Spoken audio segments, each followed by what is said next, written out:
कहानी की शुरुआत में हम देखते हैं कि मैड्रिड शहर अपनी रोजाना की रफ्तार में था। सेल्समैन सेर्जियो फोन पर एक कस्टमर को अपने नए कलेक्शन के बारे में बता रहा था। वहीं एक बेघर आदमी इजराइल को पुलिस सड़क पर सोने के आरोप में फिर से हटा रही थी। जुआ की आदी ट्रिनी किराना दुकानदार से आज के सामान का हिसाब उधार खाते में डालने को कह रही थी, और एक यंग लड़की एलेना अपनी सहेली से फोन पर उस डेट के बारे में बातें कर रही थी जिस पर वह एक ऑनलाइन मिले लड़के के साथ जाने वाली थी। लेकिन अचानक एलेना का फोन बंद हो गया। दरअसल उसके फोन की बैटरी खत्म हो गई थी। उसने एक बार में घुसकर वहां काम करने वाले से चार्जर मांगने की सोची। उसके पीछे पीछे एक बीमार आदमी जोर जोर से खांसता हुआ बार में घुसा और सीधे बाथरूम की तरफ भागा। बार की मालिक अंपारो को यह देख गुस्सा आया। इजराइल भी अचानक घुस आया। उसे पता था कि अंपारो उसे मुफ्त में खाना खिला देगी। उसकी आदत थी बाइबल के अंश जोर जोर से सुनाने की, जो वहां मौजूद हर किसी को परेशान कर रही थी, चाहे वह बैंक क्लर्क हो, स्ट्रीट क्लीनर या फॉर्मर कोप एंड्रेस। लेकिन नाचो को इससे कोई फर्क नहीं पड़ा, क्योंकि उसके कानों में हेडफोन्स लगे थे। सेर्जियो और ट्रिनी भी बार में आ गए। बैंक क्लर्क अपने नाश्ते का इंतजार करते करते थक गया था और निराश होकर वहां से जाने लगा। लेकिन जैसे ही वह बाहर निकला, गोली लगने से वो वहीं पर ढेर हो गया। ये देखकर सड़क पर भगदड़ मच गई। बार के अंदर सब दहशत में आ गए। नाचो को कुछ समझ नहीं आया, क्योंकि उसने गोली की आवाज नहीं सुनी थी। बार के अंदर मोबाइल नेटवर्क नहीं था, इसलिए पुलिस को फोन नहीं किया जा सका। स्ट्रीट क्लीनर ने फिर भी बाहर जाने की हिम्मत दिखाई, लेकिन उसे भी गोली मार दी गई। इजराइल हंस रहा था और बाइबल के अंश सुनाता रहा। ट्रिनी ने टीवी ऑन किया तो पता चला कोई भी चैनल इन मौतों की खबर नहीं दिखा रहा था। ट्रिनी ने बाहर देखा तो लाशें गायब थीं और खून का नामो निशान नहीं था। साटोर ने एलियंस और सरकार जैसी अजीब थियोरीज देनी शुरू कर दी। अंपारो ने उसे थप्पड़ मारा तो वह चुप हुआ। सर्जियो ने थियोरी दी कि शायद यह सब पुलिस कर रही है। उन्हें लगता होगा कोई टेररिस्ट बार में छिपा है, इसलिए जो भी बाहर निकले उसे गोली मार दो। तभी नाचो ने अपना बैग छुपाने की कोशिश की, लेकिन वो पकड़ा गया। आंद्रेस ने उसे पकड़ा और साटोर ने बैग खोला। उसमें से कपड़े और एक हार्ड डिस्क निकली। नाचो ने कसम खाई कि यह सिर्फ ऑफिस फाइल्स हैं। एलेना ने बैग छीनकर तोड़ दिया और सबको बच्चा बताया। नाचो ने बदले में सर्जियो के सूटकेस पर शक जताया। जब अंपारो ने सूटकेस खोला तो उसमें से लंजरी निकली। यही सर्जियो का प्रोडक्ट था। उसी मोमेंट बाथरूम से आवाज आई। बीमार आदमी को वे भूल गए थे। आंद्रेस ने दरवाजे पर गोली मारी तो उसे फर्श पर गिरा पाया। कानों से खून बह रहा था और पास में एक अजीब सी सिरिंज पड़ी थी। अचानक बाहर से आवाज आई। मास्क पहने एजेंट्स ने बार के बाहर टायर जलाकर आग लगा दी। टीवी पर इसे एक्सीडेंट बताया गया। बीमार आदमी ने बाहर आकर मुझे मत छुओ कहा और मर गया। नाचो ने उसका फोन चेक किया तो पता चला वह मिलिट्री में था और अफ्रीका में काम करता था। फोटोज में हैजमाट सूट्स में लोग थे। अब सब क्लियर था। यह आदमी कोई डेडली डिजीज लाया था। सरकार सब कवर अप कर रही थी और बार से बाहर निकलने वाले किसी भी व्यक्ति को मार रही थी।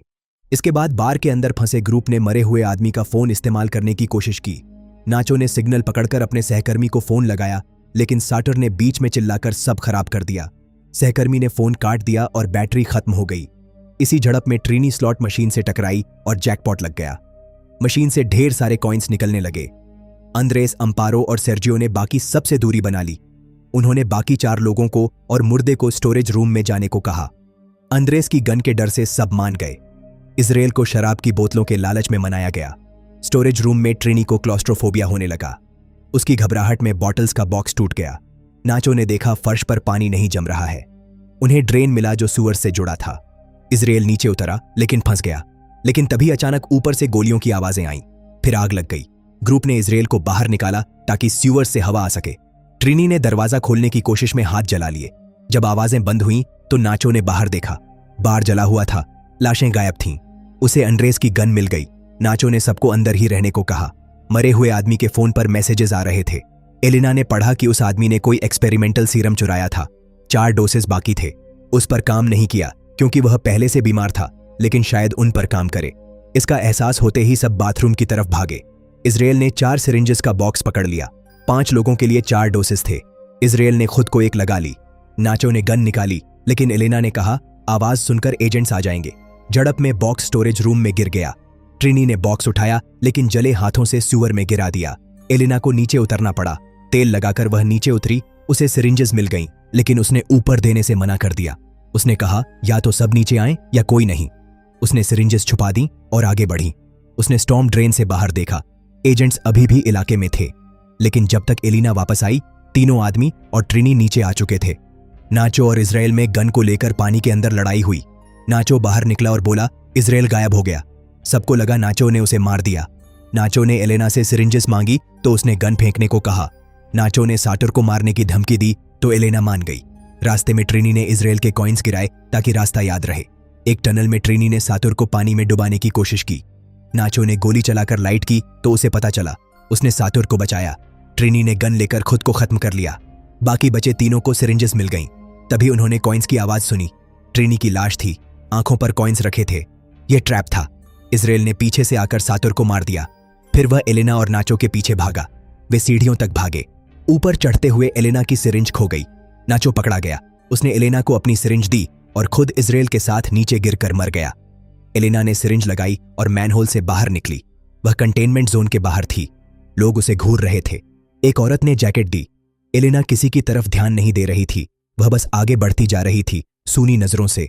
उसे पता भी नहीं चला कि वह उस लड़के के पास से गुजर गई जिसके साथ उसकी डेट थी।